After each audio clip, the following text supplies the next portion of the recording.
बिस्मिल्लाहिर्रहमानिर्रहीम। अस्सलाम वालेकुम। यहाँ पे हम आज क्वेश्चन नंबर 7 सॉल्व करेंगे।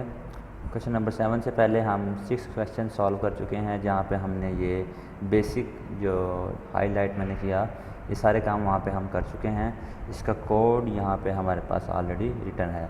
यहाँ पे हमने क्या काम किया था, हमने एक क्लास बनाई थी जिसका नेम था पर्सन, और उसके अंदर कुछ डाटा मेंबर्स डिफ़ाइन किए थे।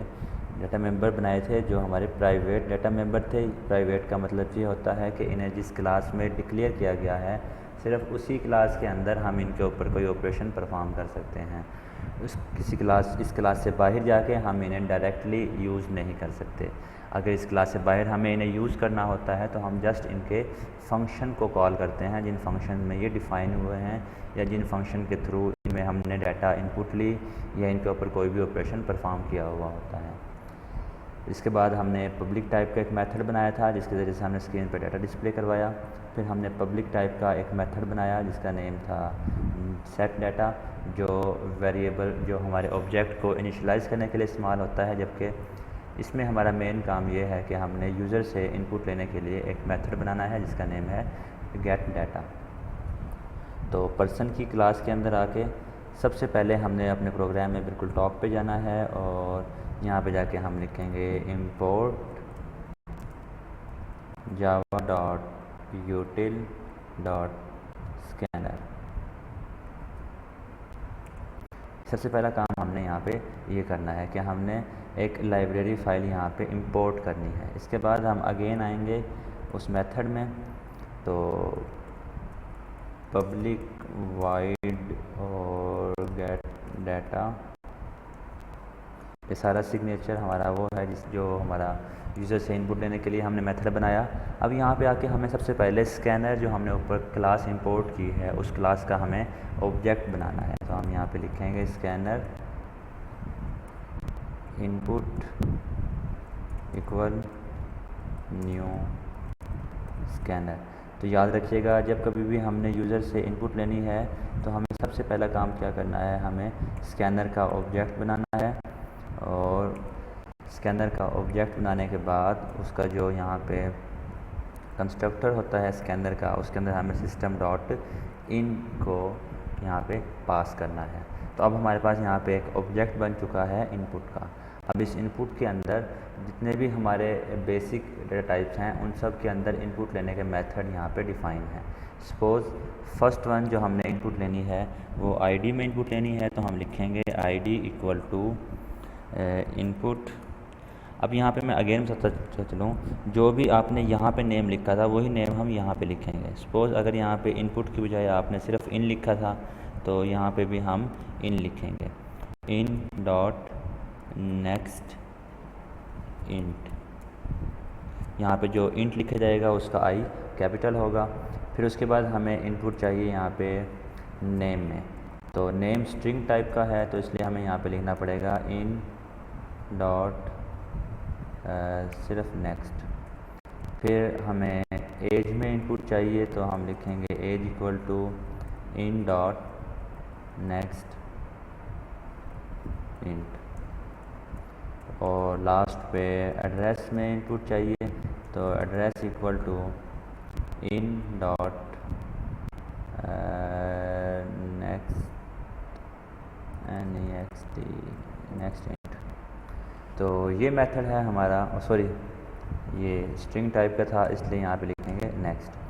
तो इस तरीके से हम इनपुट ले सकते हैं, और अब इसे हम यहाँ पे P2 की जगह पे कॉल भी कर लेते हैं कि P2 dot set data, sorry set की जगह पे अगेन वही गलती, गेट डाटा हम यहाँ पे लिखेंगे।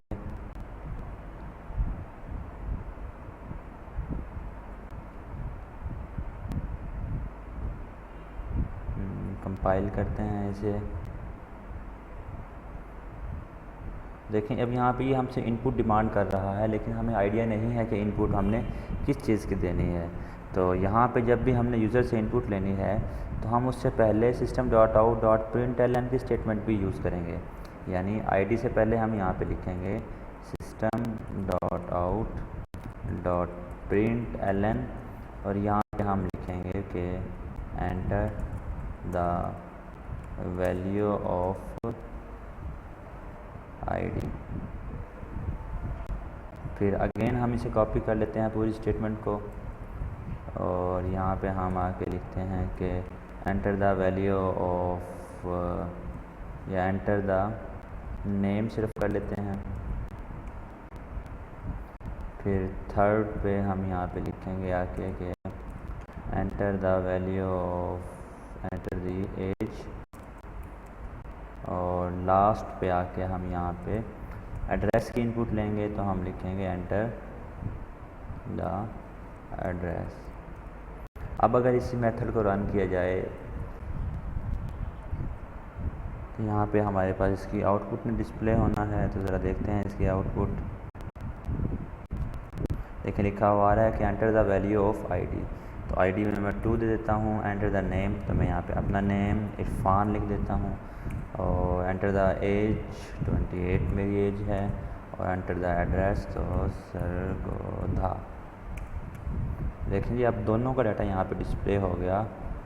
Data of person 1 Ali 30 Sargodha, ये हमने यूज़ किया था सेट डाटा के थ्रू। तो देखें यहाँ पे होगा,